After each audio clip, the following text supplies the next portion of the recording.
Hello, my name is John Fisher, and this is Saint John Fisher. It was 2013, and I'd been invited to the John Fisher annual luncheon, and I was going. This time I was going. I was so excited.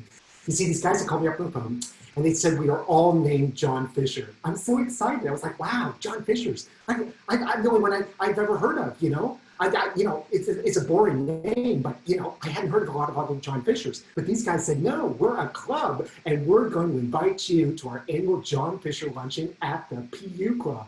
You have to wear not a tie and a suit, but you're coming. Now, this is not completely accurate because 10 years before, these same guys had invited me, but I didn't buy it. They called up and they said, hi, we're the John Fisher Club. We have an annual luncheon and we want you to come. I was like, oh, that's weird. So I went home and I told my husband all about it. He said, don't go. Don't go. It sounds fishy.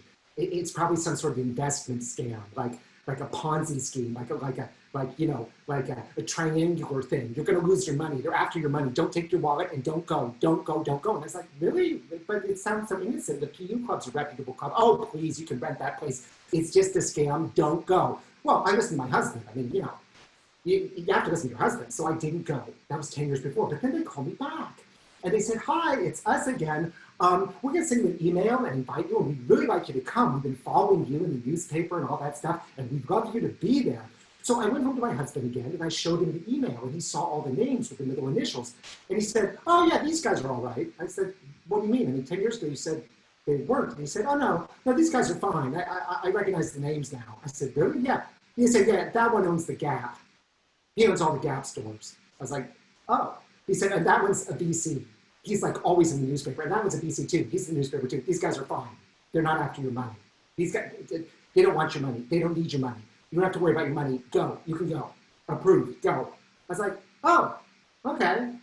Great. Yay. I'm off to the John Fisher annual luncheon at the PU Club. I put on a tie and a suit and I walked in and I stuck out my hand and I greeted the first one. And it was great because he was so polite and so nice. And he said to me, he said, I think he was HN. We all go by our middle initials. I think it was HN. He said, hello, how are you? How many people in the world get to do what you do? And I was like, I never thought about that. I mean, it was great to get some perspective on myself because I never thought about that. I mean, I get to write plays and act in plays and direct plays. I thought, wow, that's great. Nobody ever says that to me. It's like, suddenly I had some objectivity through this other John Fisher who was like my alter ego speaking to me. Yeah, it's great. I get to do great things. Yeah. And then we all sat down. He said, what are you working on? I said, well, I'm in a play right now that I wrote, and I play my father. And I'm in this play, and I play my father in his 50s. And this other actor, this younger actor, plays me at 20. And I go over all this stuff that I've been trying to work through in my head on stage, these conflicts and these connections that we had, my father and I, and we acted out on stage, and they said, wow, that is so interesting. Wow, what's that like to do every night? I said, it's great. I mean, it's really emotional, but it's great. It like purges you of stuff. They're like, wow, that's so interesting. And I was getting all this sort of objective views of my stuff. It was great. It was a lovely lunch. And we talked about other famous John Fishers, like the really famous ones, like Admiral John Fisher. Yeah, he invented the dreadnought battleship. He created the first battleship and a battle cruiser. And we even talked about Saint John Fisher. Now, I didn't really know that much about Saint John Fisher. I knew that he was around about the time of King Henry VIII. Here's a picture of him. Look at that guy. Great, huh? Real Renaissance religious figure. I love this guy. I love it. Yeah. This is by Hans Holbein, this painting. He was a German who came to England and painted all the famous people. There he is. Now, St. John Fisher was an archbishop, and he got into a conflict with none other than Henry VIII. Yeah, and that's another Hans Holbein. Yeah, nice, isn't it? So they were actually great friends. They loved each other because John Fisher had been the tutor to little Henry VIII, and so they were really attached together. But then they had this falling out over the big divorce. Now remember, Henry VIII wanted to divorce his first wife, Catherine of Aragon, because she couldn't give him a male heir. All she gave him was girl babies and dead boy babies. She wouldn't give him a male heir. So he wanted to divorce her and marry Anne Boleyn. Here she is. Now this was a conflict because John Fisher said, you can't do that. You can't just divorce people. That isn't the way the Catholic Church works. And so these two got in a big old conflict. They were in a big old war with each other. And they've loved each other before, like father and son. But then they were in this big old war. And finally, Henry VIII got so frustrated with John Fisher that he martyred him. John Fisher became a martyr. What a fascinating story. And I didn't really know that much about it because, you know, I'd always been sort of obsessed with the war of John Fisher, you know, Admiral John Fisher. That was my stuff, the war, the explosions, the battleships. So I thought, this is great. I want to look into this. And I had the perfect opportunity because Michael, my husband and I, my wonderful husband, we were going to take a big trip that we've been planning forever. We were so excited. We were headed off to Europe. And we were going to go to Germany, to Berlin for a week, and then we were going to go to London for a week. It was so exciting. I was so looking forward to it. And I realized I could read up about John Fisher, and by the time we got to London, I could go to see all the sites, where he'd been martyred, where he was in prison, where he preached. I could go see all these great things. Cambridge, where he'd been chancellor of the university. I could go see all these things from the life of John Fisher. I was so excited. So that was the end of my first lunch with the John Fishers. We've been doing them ever since. We did one yesterday. I mean, this is a great group of guys. And so I went away from that kind of fun, and I was so happy. And I was in this show that I wrote and directed and was playing my dad in, and it was going really well. And it won an award for our best script, and the audiences really liked it, had great reviews. So it was like a really good experience being in this play. There was one downside to everything, and that was it was 2013. And well, the theater was going through a really bad patch because, of course, we were still kind of reeling under the blows of 2009, right? The big crash. But worse than that, some of our foundations, two in particular, had gone through their own big crisis. Now, the thing about foundations is it doesn't always hit them bad at first. They have investments. You know, that's how foundations work. They have all these investments, and then off the interest, they give money to nonprofit theater groups like the one that I run. And they've been hit in 2009 like everybody else, but they didn't really feel it. But they really started to feel it in 2013. And two of our big foundations wanted to talk to me. Well, I had no idea. I mean, I was flying. I was a John Fisher. I was an official John Fisher, and they weren't after my money. Nah, they didn't ask for my credit cards, not once. And I was also doing my plays. So I was really flying, but I had to go to these meetings with these two foundations. And I met with these foundation officers, and they both said the same thing. They were angry. They were really angry at me. And I was like, oh, really, why? And they said, you're doing everything wrong. Everything is wrong. Everything at the theater is wrong. It's all wrong. I was like, oh, okay. Sorry. Here, let me write down what to take care of. And said, this. But here's the thing. We are probably going to stop funding you. We're going to probably stop funding you soon. Like in 6 weeks, we're going to stop funding you because you're doing everything wrong. I was like, oh my God, well, I'm so sorry. Well, let me talk to the board and we'll see if we can make some adjustments. We'll see if we can fix things. I'm so sorry. And what I didn't realize was happening was they just didn't have any money. And instead of saying to me, we don't have any money anymore, so we're going to have to cut you off, they made it sound like it was my fault. They like chewed me out. And I think they were hoping that I'd get all like angry and start yelling, and that gave them an even bigger excuse to get rid of me. But I didn't. I was like, oh no, that's okay. It's fine. I'll take the notes. I'll take the feedback. Got it. Thanks. Thank you so much for meeting with me. I was very complacent because I was like freaked out, but I was so shocked by this happening. So it looked like we were going to lose a lot of funding, which meant the theater might have to close. And I went to the board meeting that week, and I said to the board, so I met with a couple of the foundations, and they're like really upset, They don't like the way we're doing things, they said. Suddenly, I mean, after years of loving the way we do things, suddenly they don't like the way we're doing things. So they might cut us off. Soon. Like in 6 weeks. Which means the theater will have to shut down. We won't have enough money to put on plays anymore. Like in 6 weeks.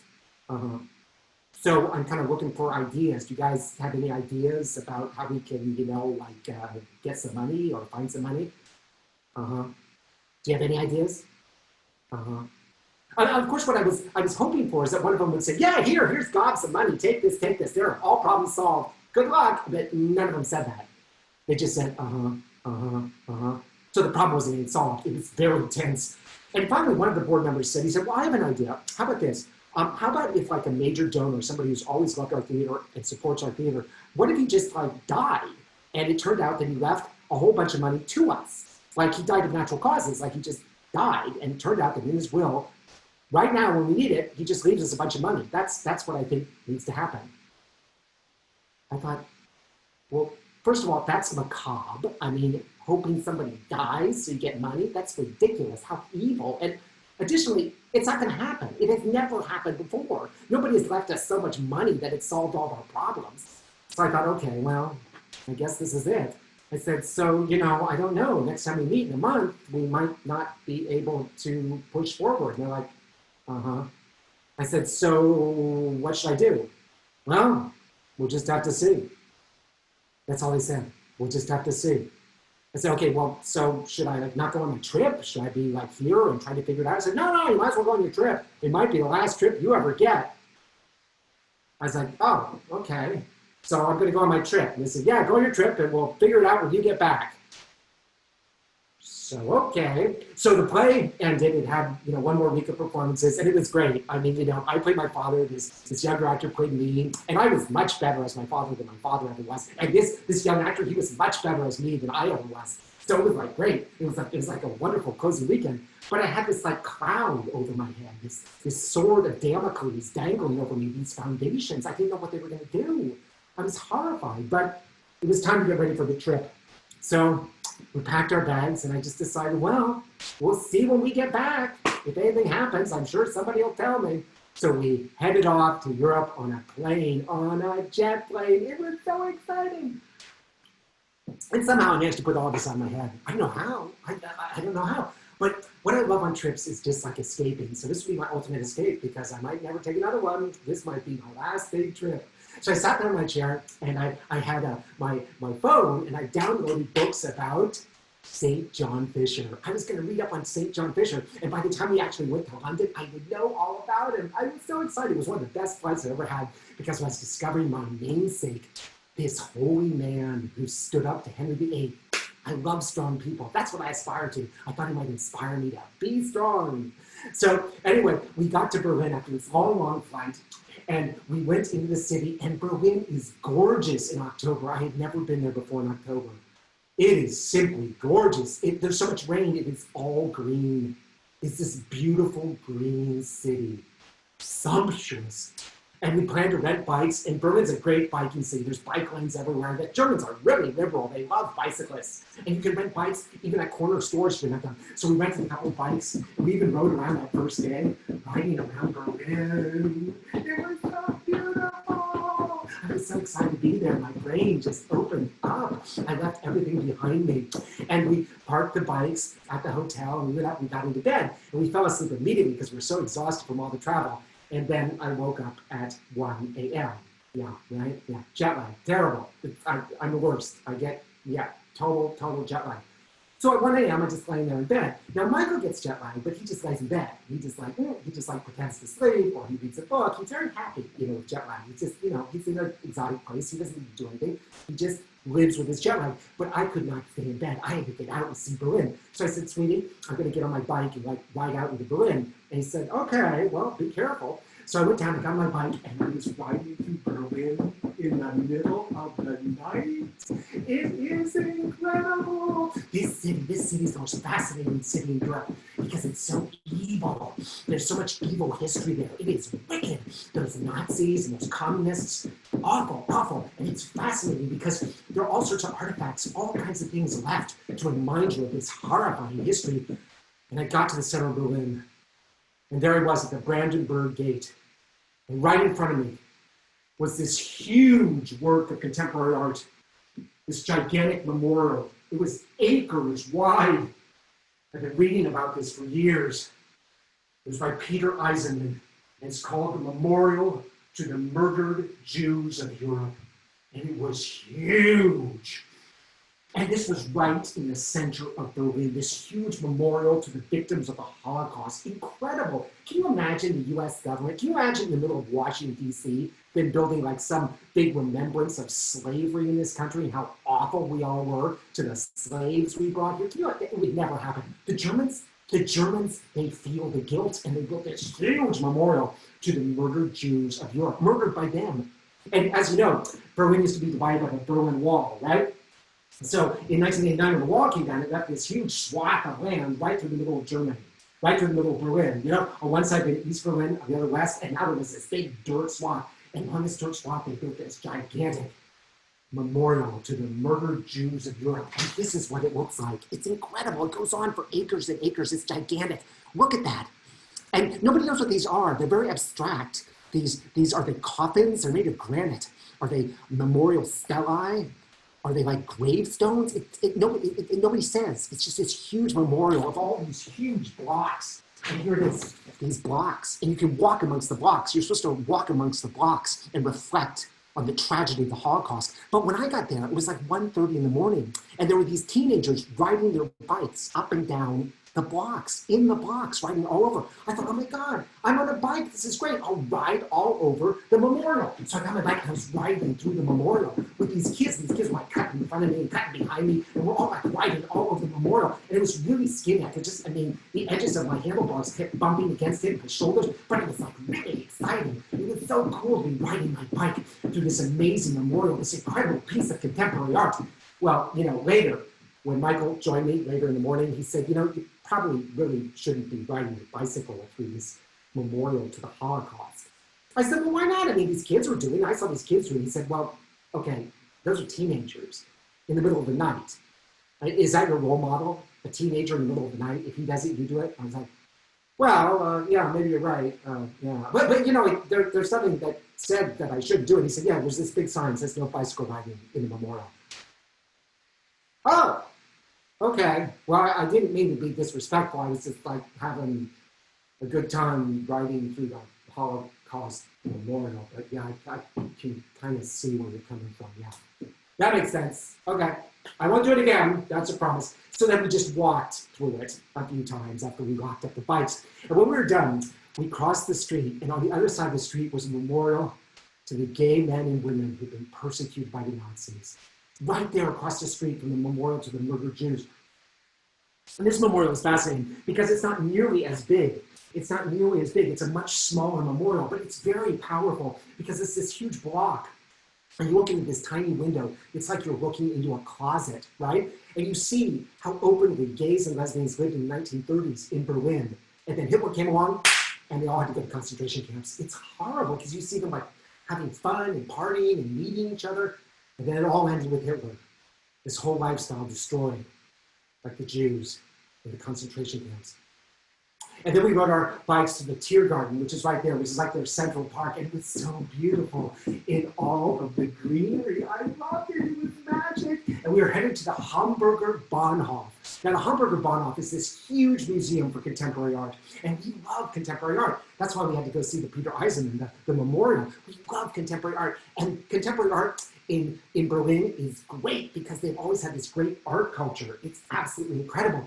So we went inside and they had all these really cool contemporary things. They had all the older cool things, like those huge Richard Serras, all that rusty iron, Richard Serra. And they had those big Roy Lichtensteins and Andy Warhols. And we're like looking at all this cool art. And I'm standing there, and then this woman standing right next to me starts singing. First in German, then in English. I'm like, would you shut up? It costs like 10 euros to get into this place. I don't want to listen to you sing. And then she stopped after about 5 minutes. I was like, good riddance. I was like, why does anybody stop this woman? It's like, you should be singing in a museum. Well, 5 minutes later, from the corner of the museum, far away from me, she starts singing again. So now she's singing in this corner. And then 5 minutes after that, she's singing in another corner of the museum. I'm like, what is this person doing? Stop singing in the museum. It's supposed to be like a library. It's supposed to be quiet. Come on. Well, guess what? She was a work of art. Yeah.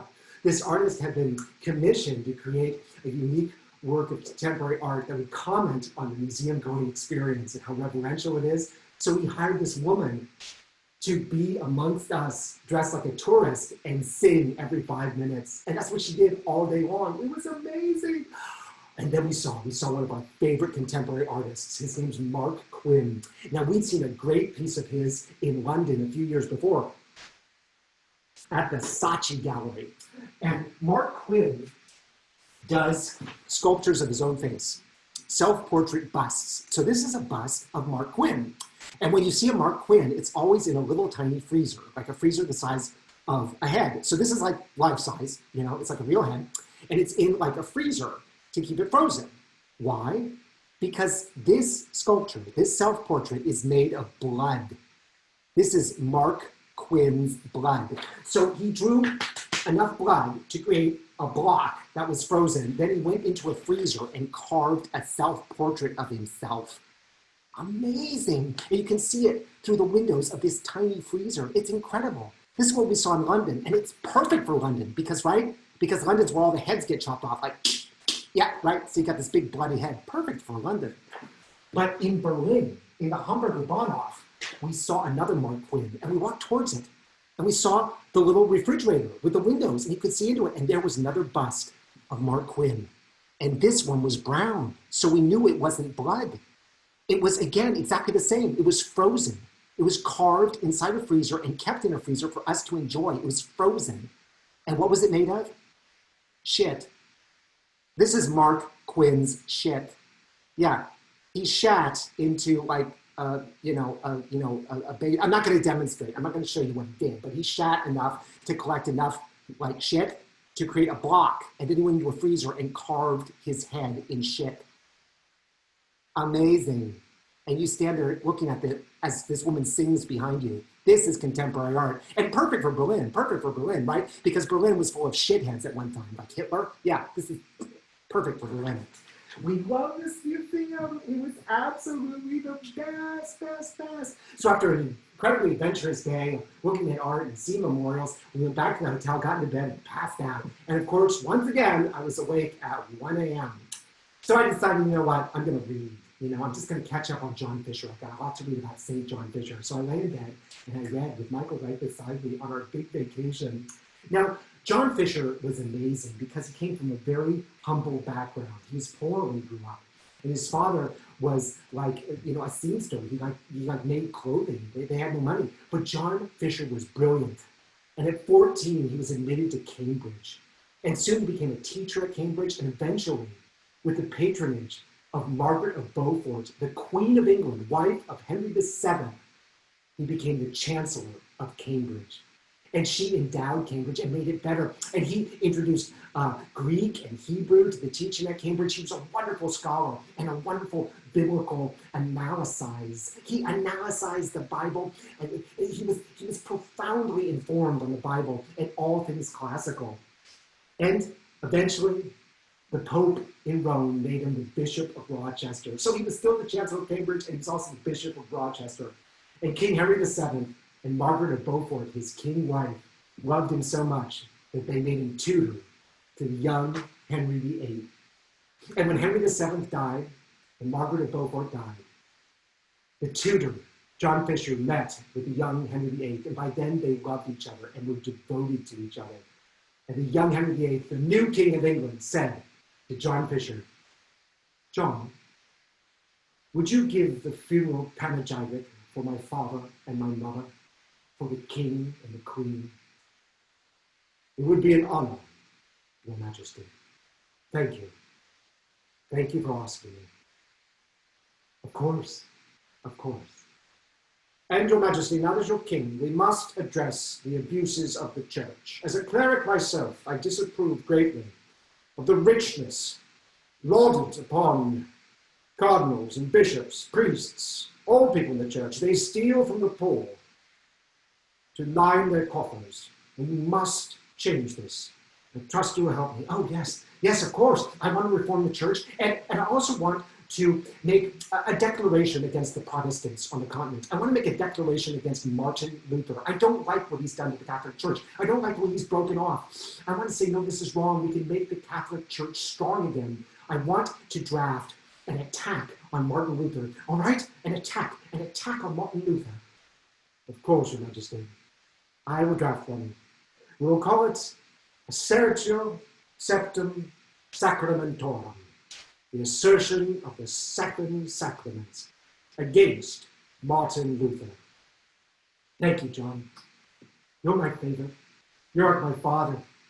I always loved you more than my father. And one more thing, John. I want to declare you alone. I want to declare you the Dei Defensor, defender of the faith. Thank you, Your Majesty. It is my honor to serve you. And I predict that your reign will be a reign of enlightenment in this country, a majesty of England finally becoming great Great Britain, you shall make it great. Thank you. Thank you. I want to do that. Yes, very much. And I want there to be a fleet. I want to have a huge navy. You see, France has a fleet and Spain has a fleet, but we don't have a fleet, not a big one. And with that fleet, we'll conquer the New World and we'll fight off France and Spain. Will you support me in this? Of course, Your Majesty, of course. And I want to bring the Renaissance to England. The Renaissance has conquered Italy, France, Spain, but it hasn't come here yet. I want to bring great artists here. Artists like Hans Holbein to paint all of us. I want to have composers and poets. I'm a composer, I'm a poet. I can inspire them. I want to build great architecture. I want it all for my new nation, for Great Britain. Your Majesty, I am confident that your age will be a golden age for Britain. Thank you. Now, John, what should I do about Catherine of Aragon? My advisors want me to marry her. Oh, you must. You must. She's a wonderful woman. And as the daughter of Ferdinand and Isabella, if you marry her, you will unite Spain and England. The two great Catholic nations will come together. There'll be no more war. This will be a wonderful marriage. I predict a great love between you. Thank you, John. I'll take your advice. And will you do me a favor? Will you be confessor to Queen Catherine? Will you be her confessor? Please. Of course, Your Majesty. It would be an honor to be your wife, the Queen's confessor. Thank you, John. I love you, John. You're my father, not the king. You're my father now. So they were in agreement. They were going to make Britain great. They were going to reform the church. They were going to denounce Martin Luther and Protestantism. They were going to fix everything in England. Meanwhile, in Berlin, we were discovering all sorts of wonderful art. Art is everywhere in Berlin. There's an island in the middle of Berlin, middle of the Spree River, called Museum Insel, and it's just covered with museums. And they're incredible. They have the bust of Nefertiti. They have this huge Ishtar gate, which the Germans stole from Iran, and this huge Pergamum gate, you know, the Pergamum altar, which the Germans stole from Turkey. The Germans are great at stealing things. And in another part of Berlin, behind the Potsdamer Platz, they have the Culture Forum. And all these things were built in that big strip. You know, how the Berlin Wall was torn down and left this big dirt strip. They built Potsdamer Platz and Leipziger Platz, and also the Culture Forum with a great museum of old masters. It is incredible. But also incredible are the homeless. We have the most incredible homeless anywhere. I mean, in San Francisco, we're so proud, you know, because we have like more homeless everywhere than anywhere else. Forget about it. The Berlin's bury us. They've got so many more homeless, and so they're like everywhere. They are comprehensive. You know, here it's like if they're like in the middle of the traffic circle, you know, people are like, oh my God, there's so many homeless. There, they block the traffic. There is this huge plaza in Kreuzberg, right? Well, they're not just, you know, on the park. They're out in the street, and it's like tents lined up. They block the entire plaza and all the traffic. If you want to drive through this plaza, right, you have to go around. Yeah, this Platz, you have to go around because the homeless have been given this huge encampment. It's impressive. It makes our homeless situation look like small-time peanuts. Yeah, the Germans are always going to be more liberal than us. It's incredible. But I was also discovering something a little more sinister in Berlin. A lot more sinister, because we'd seen all these great museums and we'd seen the memorials to the victims of the Holocaust, of the concentration camps. But I began discovering other museums in Germany, government museums in the middle of Berlin. And one night, you know, we had jet lag, and I got up and I said, I'm just going to go out. And Michael said, well, where are you going? And I said, well, I'm just going to walk across the street. They're building a new museum across the street, and they have like informational panels, and I want to go look at them. So I got up and I crossed the street, and they had all these informational panels about the new museum. And this museum was going to be a museum of Holocausts. Not the Holocaust, not the Nazi Holocaust against the Jews, but of Holocausts. I was like, what does that mean? So I looked, and there was this big panel about the Nazi persecution, the extermination of the Jews. But the next panel was about a completely different Holocaust. It was about the Turkish Holocaust against the Armenians. And the next panel was about another Holocaust, the American Holocaust against the indigenous peoples. And then there was another panel, which was about the Japanese Holocaust against the Chinese during World War II. And there were all these different Holocausts. I'm like, so this is a museum about all Holocausts. Holocausts, as if to say that Holocaust doesn't just happen in Germany under the Nazis, it happens everywhere. It even happens in your country, you tourist. And I thought, well, this is kind of sinister. Like they're trying to spread the blame out, dissipate their own culpability in their Holocaust by just saying it's a human thing. I thought that was very sinister. When Michael got up, we went down to the Spree River. And the Spree is where the wall used to be, the big wall that divided east from west. And the wall's gone now. But along the Spree River in Kreuzberg, they have an outdoor exhibition of panels. And you can look at them. They have pictures of walls from around the world. So this is like a wall museum. And the first one is of the Berlin Wall that divided the communists from the people who were living with democracy, right? Well, they said, well, that wall's gone, but there are a lot of other walls still standing. Like the wall between Jerusalem and the West Bank, the Arabs. And the wall between the United States and Mexico. And the wall between Northern Ireland and Ireland. As if to say, you know, we didn't invent walls. Walls are evil, but we didn't invent them. They've always been there. And ours is gone. But you guys, you tourists, you probably come from a country that still has one.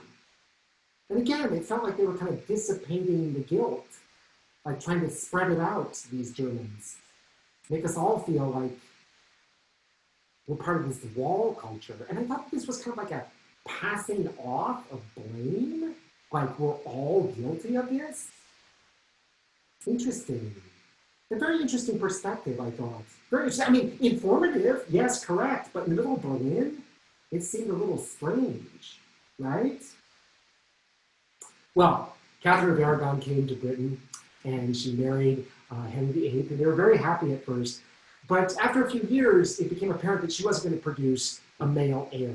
She had produced Mary, the little baby Mary, and then her boy children all died young, died at birth. She wasn't producing a male heir for Henry VIII, and he became very frustrated, very, very frustrated, because he wanted a male heir to hand things on to. His father had ended the War of the Roses, and there was so much anxiety about the line continuing, the line of the Tudors continuing, and he wanted a male heir. And he became very frustrated with Catherine of Aragon. And she talked to her confessor, John Fisher. He wants me out of the way. He wants me to go. He's frustrated because I haven't given him male heir. He doesn't care about Mary. He doesn't care about his daughter. He wants to divorce them. He wants to take up with Anne Boleyn, who's now pregnant. He's convinced that she's going to have a boy. He wants to marry her and make the boy in her body legitimate. He wants to do that with a divorce. He wants to annul. He wants me to go to a convent. I told him that God did not call me to a convent. That I am queen. I am the queen of England. And I deserve to reign as queen. Well, John agreed with him. He thought this was heinous. It was not the act of the boy that he had helped raise. And when there was a trial to determine whether or not Henry could divorce his queen or annul the marriage, he stood up at that trial and he defended her. This is not right. It is not right. Catherine of Aragon is the Queen of England. She is the rightful queen. There is no divorce in the Catholic Church. The Pope has said no, and no again. You cannot annul this marriage. This cannot be wiped away. This is our queen, and she must remain queen. This is wrong. We have an heir, Mary. She can rule England. We can have a queen as the leader of our country, but we must not allow this heinous act, this betrayal of all that is right in this country, of the Catholic Church and its rights in this country. I stand here like St. John the Baptist. I will die to defend the concept of marriage. Marriage is indissoluble. It cannot be dissolved. I stand ready to die a martyr for that concept. Well, when Henry heard about this, all he could say was, "How dare you! How dare you!" Without my family, he would have nothing. I made him chancellor. He is archbishop with the support of my parents. He is the head of Cambridge because my mother supported him. He was my tutor. I made him confessor to my wife, and he turns on me like this. How dare he? In Berlin, we were discovering our own disquiet, our own weirdness. We kept thinking about Catherine of Aragon and how unjustly she'd been treated. This is a Hans Holbein painting. And it made us think about history and its injustices and its distortions. And then I began reading about the memorial to the murdered Jews of Europe. And many people didn't think it was appropriate. In a way, they thought it was unjust because it was too beautiful. It was too simple. It was too abstract. It didn't capture the horror of the Holocaust. It didn't capture the death, the fear, the terror of the people who went through the Holocaust. It was a very beautiful memorial. It made everything beautiful. And people were very dissatisfied with this huge memorial because they didn't think it really captured the loss to the nation, the loss to the Jewish people, the destruction through extermination. It looked like just a very beautiful part of Berlin. And so we began to look around for the non-government things, the things that might memorialize the Holocaust more appropriately. And strangely enough, right behind the memorial to the murdered Jews is the location for Hitler's bunker. This is where Hitler ruled Europe from. This is where he committed suicide at the very end of the war. This is where the madness was unleashed. And for years, you couldn't find it. If you looked at a guidebook, it said, just go to this parking lot. And there's like this dirt mound, and underneath the dirt mound is the bunker. That's all there was. There was no sign. It was very hard to find. But on this trip, somebody had put up a sign. There was this huge sign that said the location of Hitler's bunker. And there was this big diagram of what the bunker looked like. But you still couldn't go into the bunker because the bunker was controlled by the government, and they didn't want you going down there. Why? They said because they thought it would become a shrine to neo-Nazis. Really? I just think they didn't want us to think specifically about Hitler. They wanted to keep the Holocaust abstract. They didn't want to be specifically about this evil, evil man, this monster. They didn't want you to think about that while you were in Berlin. They didn't want huge lines to go down into this bunker. So we started looking around for things that would capture the Holocaust the way that captured it, and we knew they wouldn't be government things. And what I found was another bunker, not Hitler's bunker. This bunker is above ground. It's still there. They couldn't destroy it because it was built to last a bombardment of the United States Air Corps during World War II when they bombed the heck out of Berlin. This is where the people went to hide, to seek shelter. And in this bunker now, which can't be destroyed, it's too well built, is a house of horrors, a haunted house. But also in this bunker is a museum, a privately owned museum. Now, the guy who owned this house of horrors, he discovered that the bunker was built with slave labor, with Jews who were in jail, with people taken from Poland and Russia to be slaves. And they were forced to build this bunker, and many of them died building it. And when he discovered that, he embarked on research, and he went to Poland, and he actually interviewed people who had worked on that bunker in Berlin. And he typed up the interviews, and he put them into plastic sleeves, from binders, and put them on the wall. This very simple display. And there were also artifacts from this time. So you've got the stories of people who actually suffered under the Nazis building this thing that you were inside. And there were these artifacts of the people who had sought shelter there from the bombs, and also the Jews, the people who built it, who were allowed to seek shelter from the bombs. There were baby carriages and toys, pots, pans, all kinds of things. And this was this amazing museum which captured the weirdness, the dislocations, the slave labor, the persecution of people worked to death building this gigantic bunker. It captured it immediately right there with artifacts and personal stories. And it was not an official museum. And also because I paid to go in, I went to the House of Horrors. Yeah, I went to the haunted house. I'm cheap. I paid to go to this cool museum, but I also went to the House of Horrors. And it's horrible. It was so cheesy. It was like, cobwebs everywhere and these big plastic spiders. It was terrible. But all of a sudden, from nowhere, I didn't even expect it, this ghoul appeared and he went, wah! Wah! It was the owner's son dressed up like a ghoul, and he scared the heck out of me. And then he started chasing me all over the haunted house. I was like running from this guy, and he was like running after me. Wah!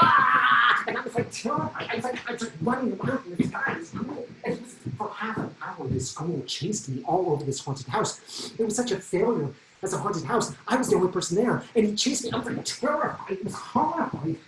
I could see the door, but I couldn't get to it because every time I went to the door, I was like, ah! And there it came. Ah! It was horrible. Ah! So it was the most effective haunted house I've ever been in. And I thought, this is so weird, because I'm never scared like this by these stupid, stupid things. And I was like terrorized by this ghoul for half an hour in this memorial to people who were worked to death to build this bunker. I thought, wow. I mean, don't get me wrong.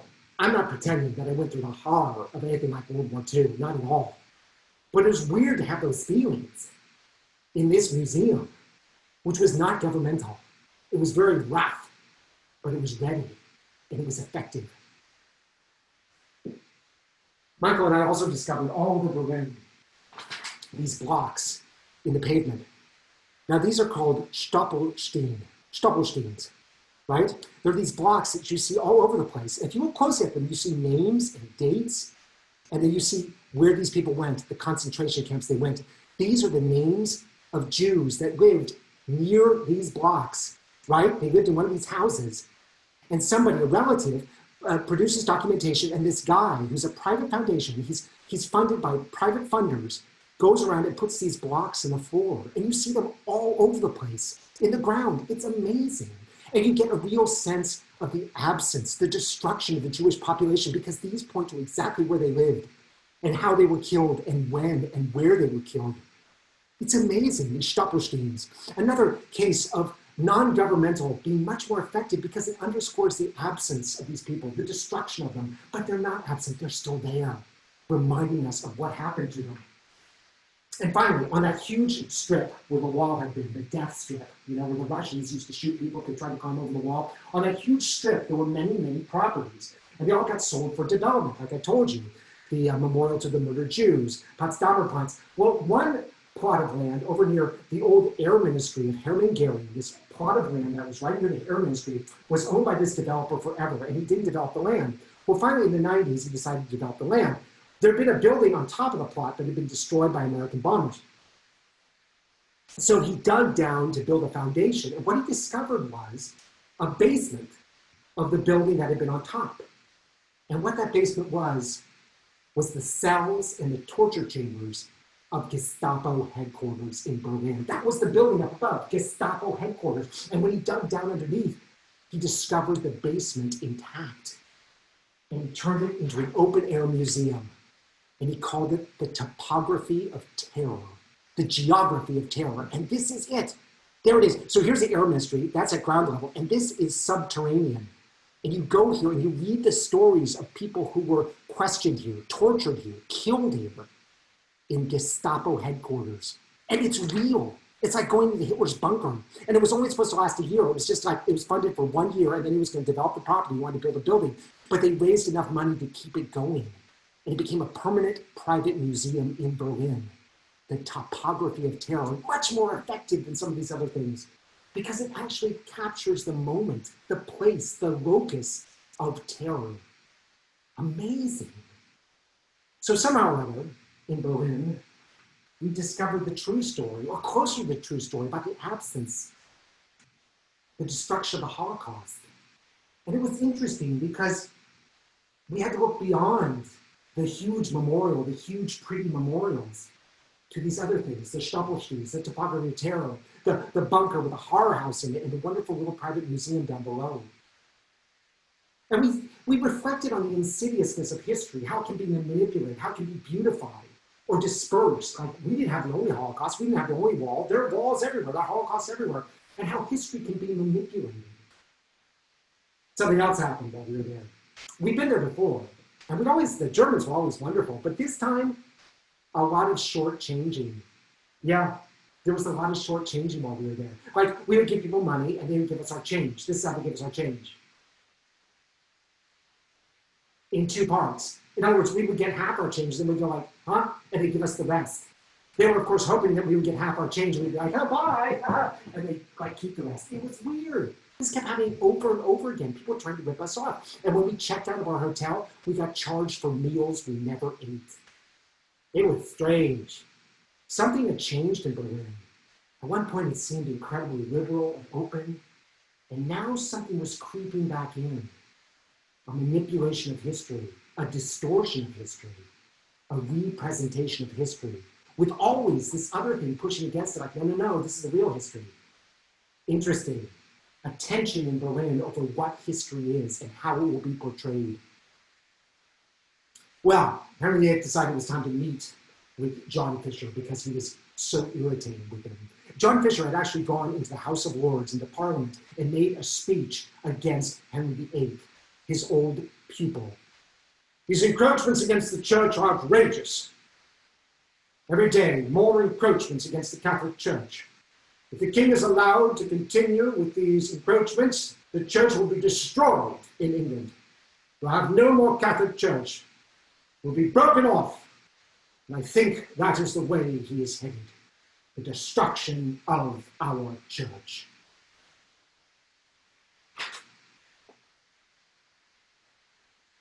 So Henry VIII met with him. How dare you say those things? How dare you? Everything I've done for you. Everything. My family. I've given it to you all. How dare you? I dare because it's necessary, Your Majesty. You must know that you cannot take so much power. You cannot take so much away from the church. The church is eternal. It is eternal, but it is not more important than me. I am the king of this country. I am me, and no one else. Your Majesty, I beg you, no. You appealed to the Pope himself, to the Holy See, to intervene in my efforts to have a divorce. You prevented my divorce from happening because the Pope is my leader. He is my spiritual guide. I am your leader. I am your king. You would have nothing without me. Your Majesty, no. You have recognized my cardinal, Cardinal Wolsey, as a papal legate. He is not a papal legate. He is my cardinal. You cannot recognize him as adhering to a higher power than me, the king. He is a servant of the Pope. He is a servant of me. He serves at my mercy, at my willingness. And you have recognized him. You have turned against me. You have betrayed me. I have something I want you to sign. This is a paper, John, and you will sign it. It recognizes me, King Henry, as the head of the Church of England. Please affix your signature. I will sign it, Your Majesty. I will recognize you as the head of the Church of England, and I will add one phrase, as far as God allows. I insist that you add that phrase. You are the head of the Church of England as far as God allows. Very well, John.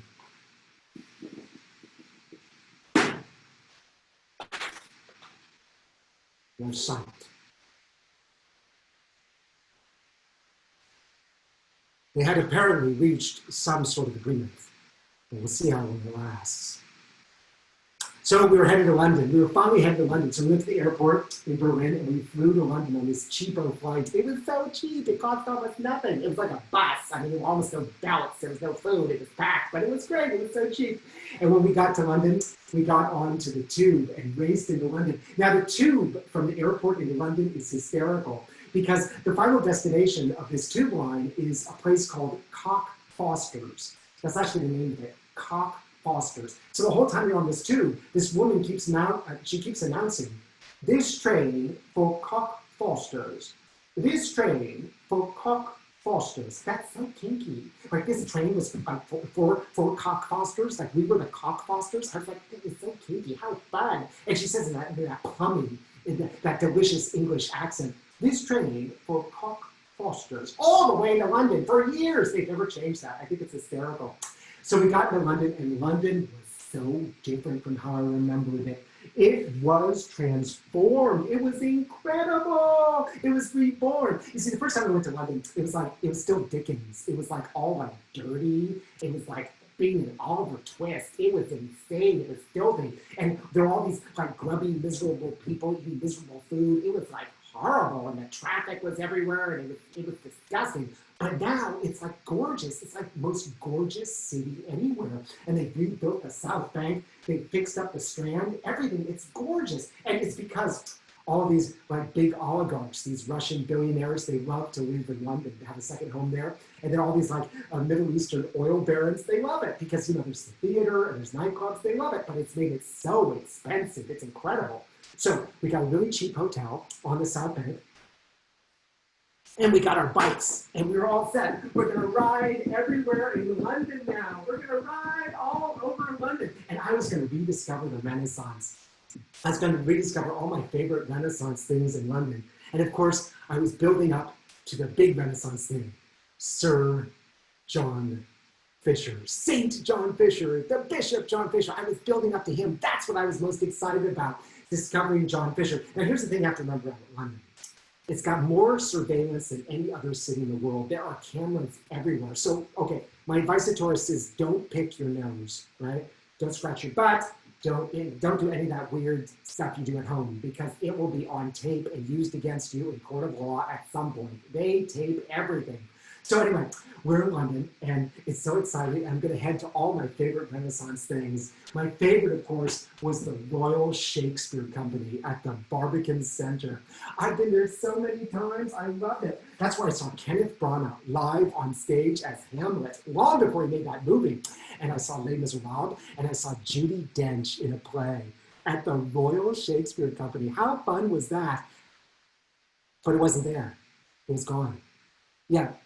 The Royal Shakespeare Company couldn't afford to be in London. They had these huge successes, Les Miserables, but they still couldn't afford to pay London prices. So they left. They were gone. They went back to Stratford-on-Avon. You can't see the Royal Shakespeare Company in London anymore. It's gone. Well, I thought, oh, well. You know, one great thing they've done is they've rebuilt Shakespeare's Globe Theater. You know, that wonderful round theater that he had? You saw in all these pictures. I was so excited. So I thought, oh, I'll go see a show at the Globe. That'll be even better. Better than the Royal Shakespeare Company, because it's just like Shakespeare's theater. And I'd studied the Globe in high school and college and graduate school. I was so excited. So I went to see the recreation of the Globe Theater, and there it was. And it looked like something out of Disneyland. I mean, it looked like it was like really phony looking. It was like, I mean, it had to have timbering, but it didn't look like anything did anything. It looked like it was built out of concrete. And it was twice as big as the original Globe. It was much too big. I was like, what's going on? Well, of course, they wanted more seats, so they could sell more seats, and they wanted to also have like bars, you know, cocktails, and lots of bathrooms. It was like ruined. And I'll tell you something else. They don't perform in November. I was there in November. They don't perform in November. They don't. Because it's too cold and it's rainy. I said Shakespeare performed year-round. So when I got there was nothing going on. You have to go in the summer. I was like, oh, phooey. This looks like it's a Disneyland. I was totally not into it. So finally, though, I knew that there was one thing that was available. And I'd seen it before because I saw it as a kid. It was a recreation of the greatest Renaissance ship. Remember Henry VIII wanted to create a great navy? Well, this was the greatest Renaissance ship. The Golden Hind, yes, which was Sir Francis Drake's flagship. Now, of course, now Sir Francis Drake is like, we don't like him. But his ship is amazing, and it had come to the Bay Area, to San Francisco Bay when I was a kid, and I saw it, and I was determined to go back to London and go on board, and there it was, right near the Globe Theater. Look at that. Isn't that the coolest ship? Look at that, the paint job. I love it. And there's a Golden Hind right there. It's wonderful. And here's a sign. This sign says, "Come and visit the Golden Hind." That's what that sign says. I was like so excited. So I checked it out online. I got up really early. I was the first person there because I was still jet lagged, right? And I went down to the Golden Hind, and I stepped right up to the box office when it opened. I said, like, one ticket to go on board the Golden Hind. And the guy in the box office said, "Oh, I'm so sorry. No, we have a corporate event today, a team building." I was like, team building? You mean the whole ship is rented? Is it? Yes, it is. It's lent. Yes, it has been let out to a corporate event so they can team build and bond. I said, oh, okay. Well, how about this afternoon? I'll come back this afternoon. I'll come back like at 2. Can I come back this afternoon? Oh no, we have a children's birthday party. It's also been rented out for the afternoon. They put on costumes and pretend that they are pirates and Spaniards, and they have sword play on the deck with plastic swords. I was like, okay, well, how about tomorrow? Fourth formers come, school tours, all day. I'm so sorry, but the vessel is just not available for touring. So sorry. I was like, what? This is just a rentable space. I mean, they restored it so they could rent it out for like weddings and corporate events and team building. I was so frustrated. But I knew that there was one thing that wasn't shut. And it was such a big tourist attraction that there's no way that they were ever going to shut it. And that was the Tower of London. That great fortress, that great Renaissance fortress, medieval fortress, every age fortress on the Thames River. And I was going to go there because that's where John Fisher was martyred. That's where he was actually martyred. And that's where he was in jail. That's where he was in prison. And I knew it would be amazing. There'd be all these great sights for me in the Tower of London. So, the rift continued because John continued to preach against the king. We must stop this. Our church is in peril. Our king now calls himself the head of the Church of England.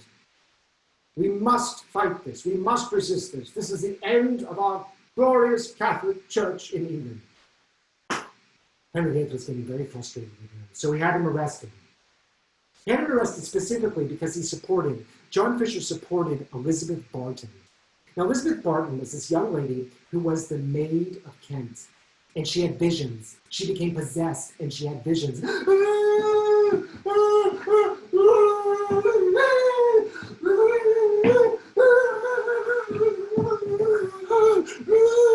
And her visions were always anti-Henry VIII.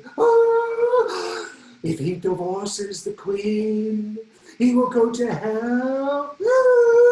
If he marries Anne Boleyn, he will be damned in purgatory.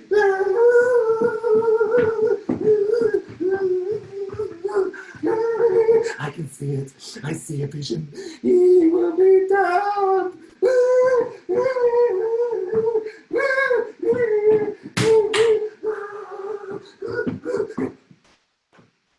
So, as if anybody would take that seriously. But John Fisher said, she speaks the truth. And Henry VIII, what a baby. He actually arrested her and chopped off her head. I mean, how nervous can you get? How insecure in your authority? So, because he supported her, he was very angry at her. He was furious at John Fisher for supporting Elizabeth Barton, the Holy Maid of Kent. So after she was executed, he imprisoned John Fisher in the Tower. And he sent a messenger to him, and the messenger said, "You must sign this. This is the first succession act. It declares that the king will decide who succeeds him. It will not necessarily be Mary. It will be the issue of Anne Boleyn, the boy that will soon be born."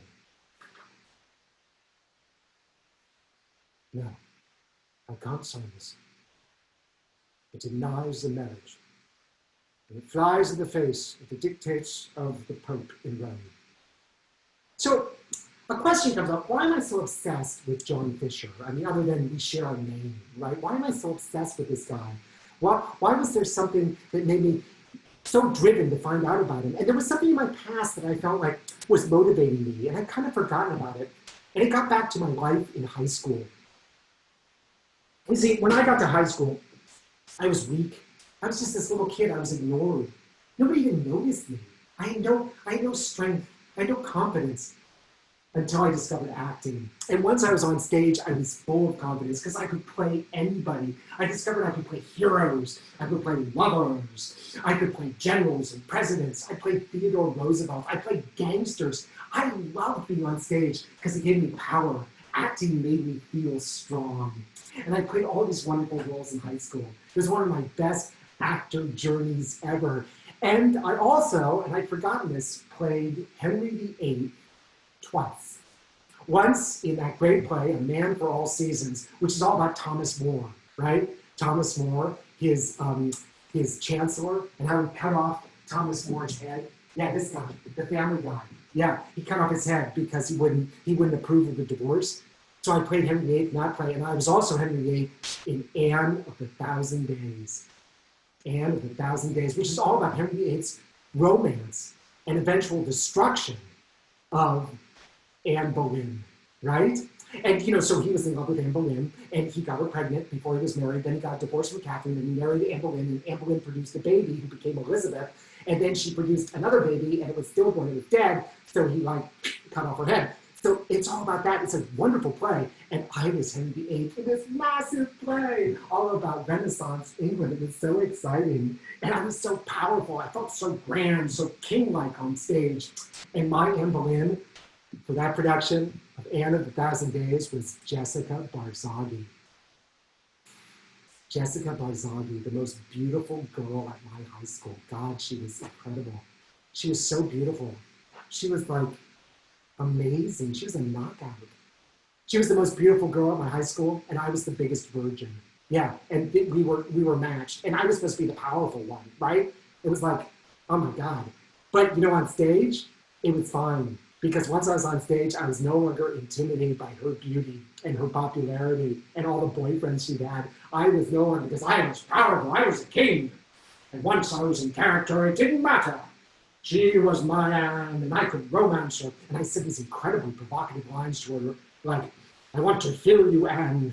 I want to fill you with male babies. Kiss me, Anne, kiss me. And it was great to be on stage because I felt such power. And her was with the most popular, most beautiful girl on the campus.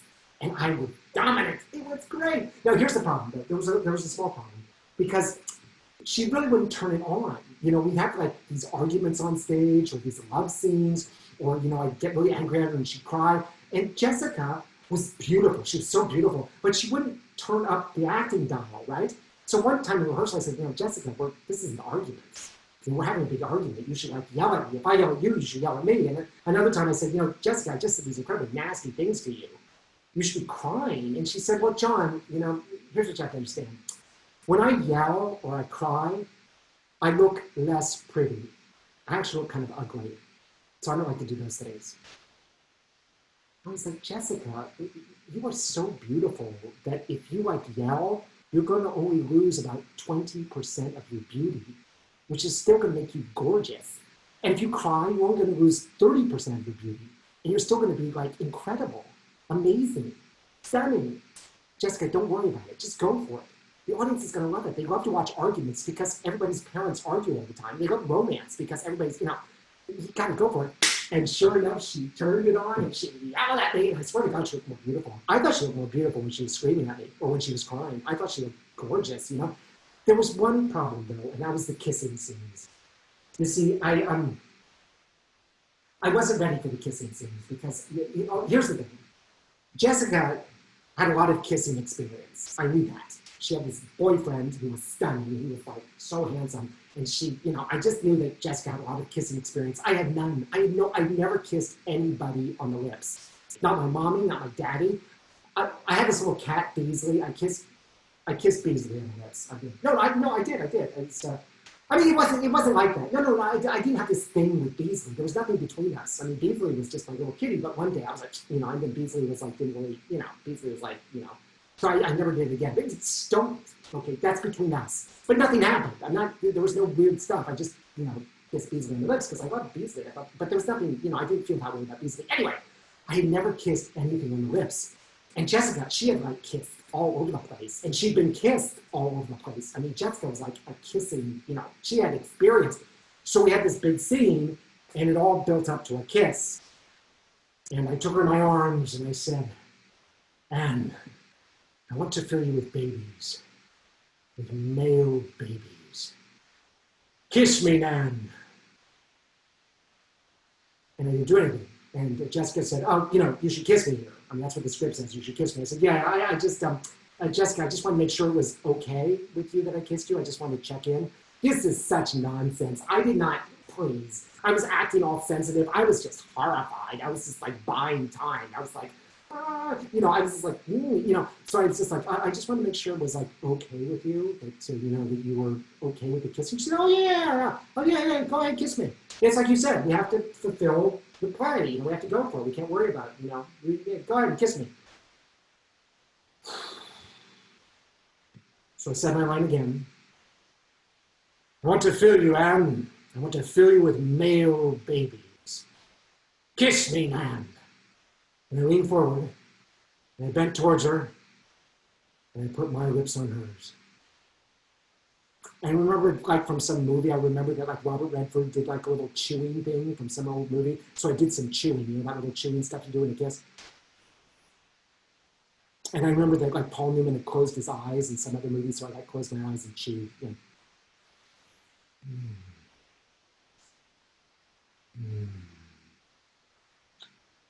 And I pulled away. I remember to like lick my lips. I don't know who that was, like Tim Curry or somebody, but I remember to lick my lips. And I looked at her. And Jessica looked at me. And the look on her face was like, pretty good. I couldn't believe it. I had kissed Jessica Barzaghi flesh on the lips, and she had no idea that I was a total virgin in every department. Kissing virgin, every kind of virgin. I had kissed Jessica Barzaghi and gotten away with it. She didn't bust me. She didn't laugh at me. I was so proud of myself. Yay! Now, the only problem was that she had a boyfriend. And her boyfriend saw us kiss in the show, right? Now, here's the thing. Her boyfriend was unique. I never heard of anybody like this. He was a senior, right? And he was the pitcher on the baseball team, yeah? He was also the quarterback on the football team, varsity. I didn't think that was possible. Like, he was like, you know, he was like totally buff, you know, he was like this big guy, you know, he's like a guy, and he was like a pitcher and a quarterback. So he saw me, you know, like doing the chewing and the eyes closed, and all that Robert Redford, Paul Newman stuff. He saw that. So he came backstage. He said, hey, so you got the hots for my girlfriend, huh? I was like, what do you mean? No, I saw it. I saw all that kissing. That was pretty hot. And I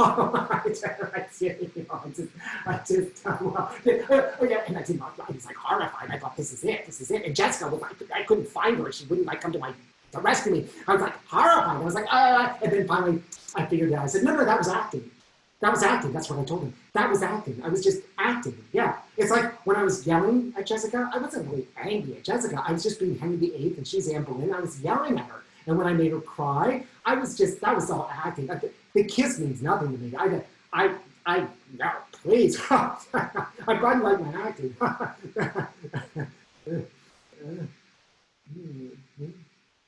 And he was like, huh. Oh, that's interesting. Okay, acting, yeah. Okay, yeah. Okay. Well, that was a good show. Yeah, acting. Okay. All right, well, keep it acting, yeah? Yeah, okay, good. Good.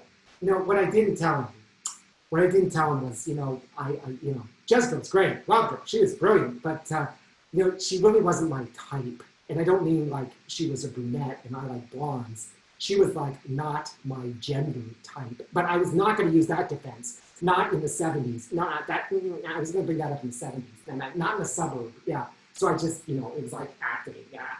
So that was my experience. And I played Henry VIII, and this is the weird thing that was working in this subliminally. I don't remember there being any John Fishers in these plays. Now, in A Man for All Seasons, John Fisher does not appear. In Anne of a Thousand Days, he does appear, but he's got one tiny speech. It's nothing. It's like this huge play, and he's got this one tiny speech, and I think the director cut that speech. So I had no awareness of it. You see, A Man for All Seasons is about Thomas More, who was this nice married man who got his head cut off. And Anne of a Thousand Days is about Anne Boleyn, who was this nice young lady who got her head cut off. And then Cardinal Wolsey, who screwed up, and then he got, you know, but he died before he, you know, but that's what it's about. John Fisher, he's not in any of these plays really. Just a little speech. And there have been other plays about Henry VIII and this whole debacle about the divorce. Like Henry VIII by William Shakespeare, great play. John Fisher isn't in it. He isn't in it.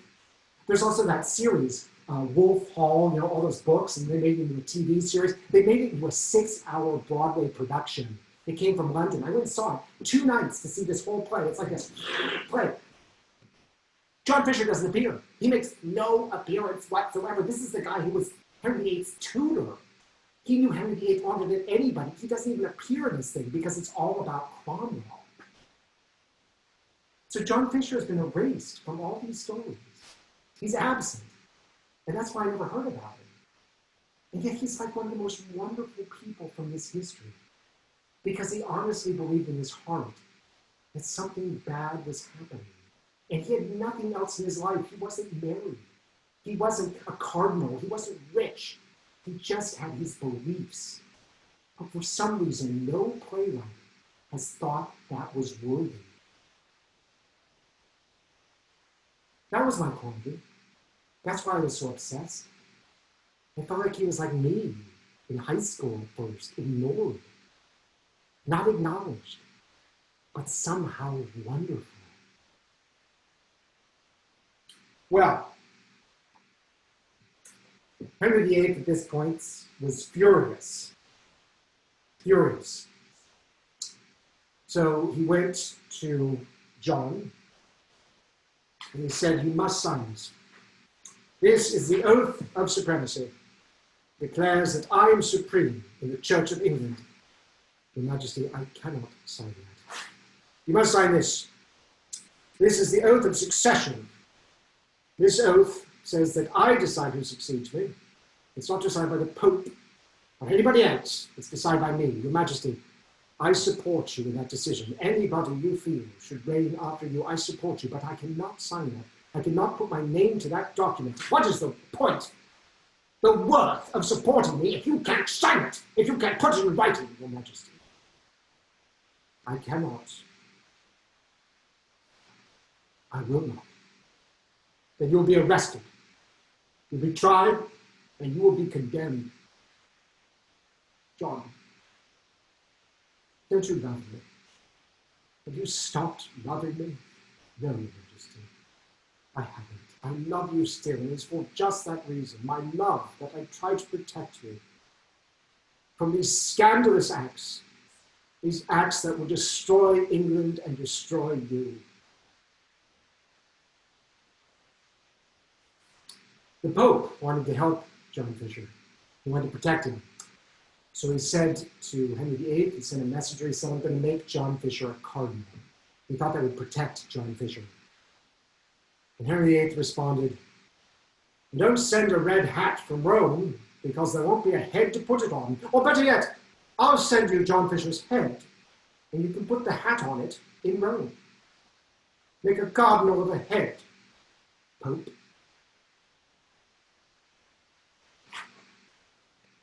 He was found guilty of treason, John Fisher. It was determined that he would be hung, drawn, and quartered, the most humiliating death. But Henry relented, because John was loved by the people for being so pure, for being so focused, for being so determined to protect them from what he thought was evil, the dissolution of the Catholic Church in England. So Henry gave in to pressure, and he allowed John Fisher to be beheaded.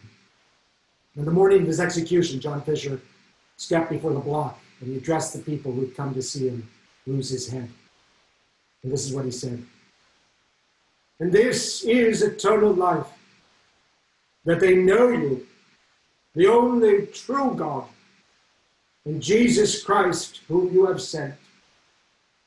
I glorified you on earth, having accomplished the work that you gave me to do. I forgive you, executioner, with this coin. And I declare to all that can hear my voice that I am dying for the faith of Christ's holy Catholic Church in England. I beg of all of you to pray for my eternal soul." He stepped up to the block. He kneeled down and put his head on the block. The executioner raised the axe and he beheaded John Fisher. The body was left where it had fallen. It was stripped of its garments, to humiliate it, naked for all to see. And John Fisher's head was placed for all to see in the Tower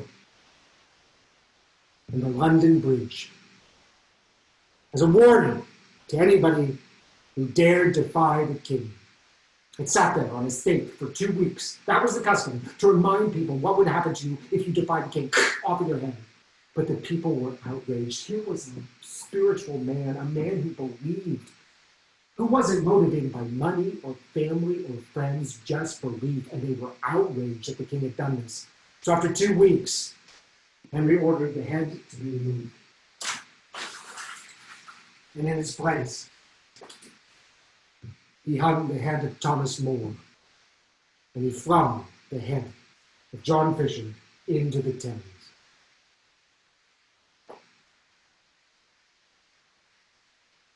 That was the end of John Fisher, who would become a saint in the 1800s, revered by Catholics both abroad and in England, and to this day. And I was so excited because I had my bike and I had my ticket to the Tower of London, and I was going to ride across the Thames from our hotel and go see all of these spots where he'd been executed, where he'd been imprisoned, where his body was placed. I was going to see them all in the Tower of London, and it was so exciting. And I bought my ticket. It was £25. It was so expensive. Why is everything so expensive? £25. And I went and saw all the big cannons. They've got all these huge cannons from the medieval period and the Renaissance. And I went and saw the crown jewels. Now, if you've been to London, you know the crown jewels are really hard to get into. I mean, there's like thousands of people every minute who want to see the crown jewels. All these buses arrive. So they've got these long aisles, you know, these things are all barricaded off. You have to go up and down these long aisles, up and down these long aisles, until finally you get to the crown jewels. And then the crown jewels are right beside this moving sidewalk, which shoots you past the crown jewels. Well, the day I went, there was nobody there. I would have had to wait in a line for like 2 hours, right? But it was November, so there was nobody there. And it was like super early. I got there really early because of my jet lag. So I went through all those lines, but there was nobody in them. So I just walked up and down the lines. I was just going up and down the lines for like 10 minutes. I was just like walking up and down the lines. You know, it was like hysterical because they wouldn't let you, you know, if you left, like the Bobby would be like, you know. So I just kept going up and down the lines, and then I saw the moving sidewalk, and then I was on the moving sidewalk, and it shot me past the crown jewels. And this is how you look at the crown jewels, it's just like that. It was so fast. So I ran back through the line, and I got back to the beginning of the moving sidewalk, and I saw them again, and I shot past the crown jewels. And I did like 5 times because I really wanted to see the crown jewels. And I just kept shooting past the crown jewels, like over and over again, because I really wanted to get a look at them. Now, this sidewalk is so well designed because you can't, it's impossible to like put your feet on either side of the moving sidewalk. It's so well designed. So it just keeps like shooting past the crown jewels over and over. It was great. I really got to see them. But you know, if you do that like 25 times, you really get to see something. So after that, I went outside, and I went to the actual tower where the prison, the keep, where they kept the prisoners, and that is where Anne Boleyn ended up. And I went to see where she had been in a cell. And of course, Anne Boleyn, right after she couldn't produce a male heir, you know, Henry accused her of betraying him, and then he cut off her head. So she was sent to the tower, and she was in a cell in the tower. And it's so moving. It's so moving because right there on the wall of her cell is a little bit of Latin that she wrote. It's a little bit of something that Anne Boleyn left. And then they let her out of the tower on the morning of her execution. And it's this beautiful little grassy knoll. You know, it's like we have a grassy knoll for like JFK in Dallas. They have a grassy knoll for Anne Boleyn. It's this beautiful grassy knoll. And that's where she was beheaded. It's gorgeous and so quiet inside the tower there, inside the fortress. And then right next to it is this incredible plaque. And it's a plaque from Queen Victoria, who in the 19th century apologized to Anne Boleyn for Henry VIII chopping off her head. Queen Victoria actually apologized for another royal chopping off Anne Boleyn's head. And it's all right there on this plaque. It's amazing. This queen apologizing. It's amazing. Taking guilt, taking responsibility.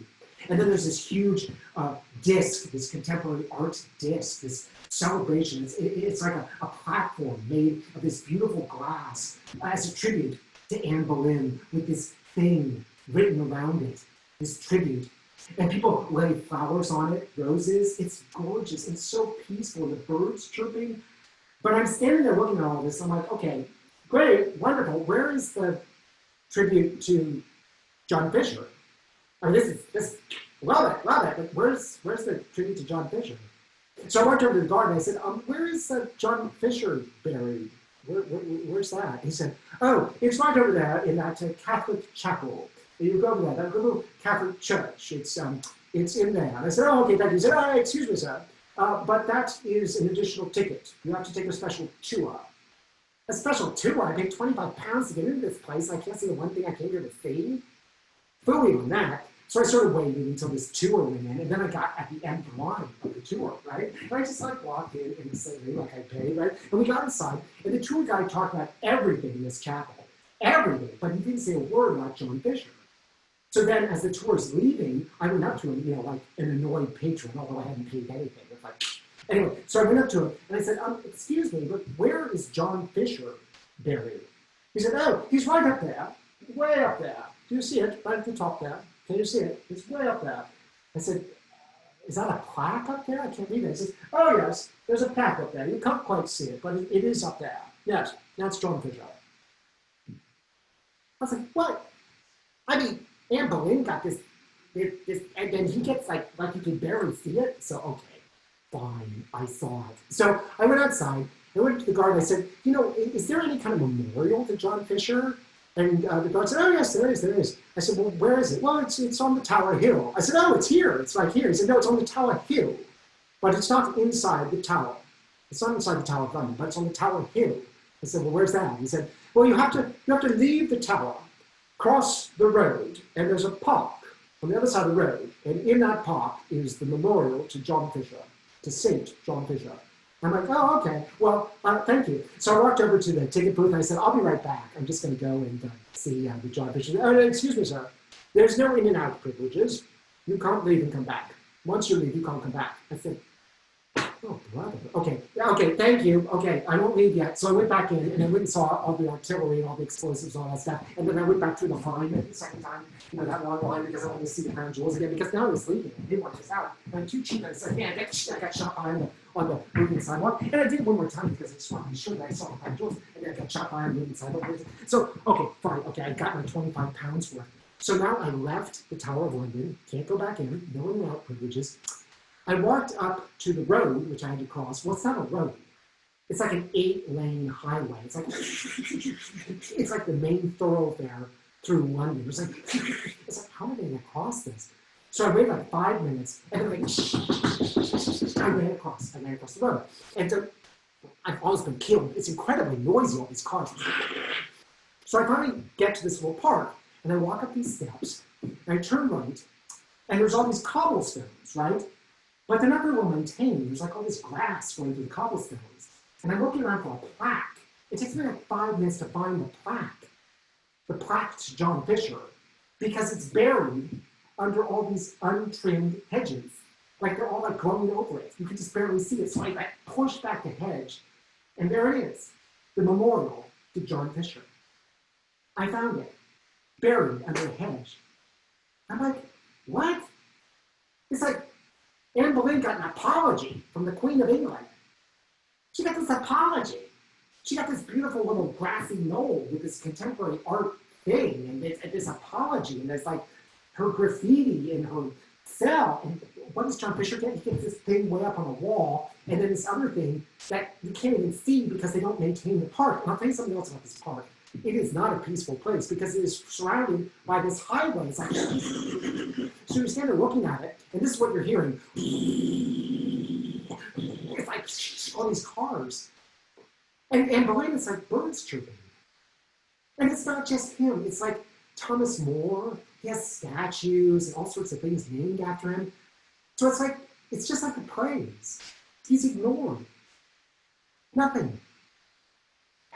And so I'm sort of wondering why this happened. Why no respect? Why no respect for this incredible man who defied the king with nothing but his spiritual beliefs, who knew the king longer than any of these people, who was more involved in his life than any of these people, who knew his parents, but he's completely ignored what's missing from the story? And why is it so important to me? Why do I care? I don't know. But it occurred to me that when we write history, when we try to define history, we make choices. And we choose people that we like. And for some reason, he's not likable. I don't know why. We choose Thomas More because he was a family man. We choose Anne Boleyn because she's just an innocent girl. But not John Fisher, who was somebody who believed. And I feel like now in this age, we don't believe in belief anymore. We're distrustful of faith, especially people who are devoted to faith, who have nothing else, who just see a vision of what the world should be. And you can argue that it's wrong, but was Henry VIII right? His 6 wives? Was he right? Did he produce a male heir? No, his son Edward died, and the country ended up being run by 2 women, Mary and then Elizabeth. She's the one who realized his glory, the glory of the Renaissance, Anne Boleyn's daughter. And so we favor these people who are dynamic, beautiful, family people. And this wonderful spiritual man, St. John Fisher, who only believed in the king, believed in the church, believed that it could all be brought together, that Europe could be brought into an era of peace through marriage. We have no belief in him. He's not memorialized. He's forgotten. He's ignored.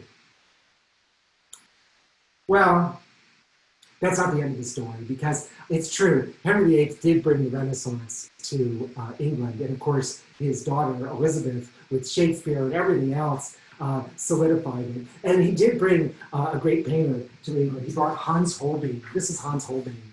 This is his self-portrait, right? Wonderful painter. This guy's incredible. And we saw this before. Yeah, Henry VIII, right? Incredible. And Thomas More, right? These are all Hans Holbeins, right? And Cardinal Wolsey, and yes, John Fisher. So Hans Holbein could see it. He could see who was important. All those guys, and John Fisher. He saw who was going to be saved. Even though it didn't happen for 300 years, he could see where it was headed. So the Renaissance came to England. For some reason, John Fisher's been left out of it. I don't know, maybe we can rectify that. Maybe we can bring him back. He's a great guy. He's like a real believer, a real spiritual man. I'm proud to have his name. I'm sure it has nothing to do with him. My mother said I was named after a disciple, but I'd like to think I was named after John Fisher, an Admiral John Fisher. Yeah, why not? So that's not the end of the story, because when I came back from a trip, I got a phone call from a board member, and he said, have you been to the office yet? I said, no. He said, well, I went into the office while you were gone, and we got something in the mail. We got a big check from 2 very nice gay guys who were married to each other, had lived together their entire lives, and both died almost at the same time. And they left a lot of money to the theater. They did. And I had no idea who these guys were. I never met them. I never talked to them. Apparently they've been coming to our shows for years. And when they died, they left a whole bunch of money to the theater. Completely unexpected. And the money kept coming, because as they liquidated their real estate, they owned a lot of real estate, they kept sending us more money. The estate kept sending us more money, and it saved our theater. It was like a miracle, you know? Something I thought could never happen. I didn't even want to happen, but it did. And I don't think it's because somebody died. I think it's because they believed. They believed in us. They believed in our theater. And they wanted us to keep going. And somehow it just worked out to be the perfect timing, because I still had a job when I came back. And then I met with the funders, and I guess they were impressed that I didn't argue with them, because they kept funding the theater. They kept supporting us. So who can say? I went to Berlin. I saw how history could be manipulated. I went to London. I saw how a wonderful historical figure can be ignored, but maybe he won't be from now on. And I realized that art goes on. In the West, with Shakespeare, theater got its start. And with support and a miracle, it'll just keep going. Hopefully. Anyway, I still meet with the John Fishers every year. And every year I bring up St. John Fisher. And there's a lot of head nodding, like, yeah, cool. And we still talk more about Admiral John Fisher because, he had battleships and stuff, and that's cool. But hopefully, one day, there'll be a play about St. John Fisher and how he tried to save what he thought was what England should be. Thank you. I'm John Fisher, and this has been St. John Fisher. And thank you so much for joining us this evening. We've been performing COVID-19 plays since the beginning of Shelter in Place on March 14th. And this is my 24th solo show on Zoom and Facebook Live. I've been doing one every week since the beginning of COVID-19. And also we've been producing readings, new plays, revivals. And some weeks we have 2 or 3 things. And we've only been able to do it because people show up like you on Zoom and watch. And also because people donate to our theater. If there's a donation you'd like to make to our theater, you can go on our website, therhino.org, that's THERHINO.org, and click on the donate button and make a donation to our theater. Or you can send it to me in my home office, my COVID-19 office here at my home, and that's the address right there. And we'd certainly appreciate your support. We're trying to keep theater live, which is why we keep all these productions live. We don't record them. And we're hoping that one day live theater returns. But I think if it does, it will be because all of you supported us during this time of shelter in place. Here is my best wishes to you. Lots of love. And once again, thank you so much for being here. It was a pleasure performing for you through the little green light. Good night.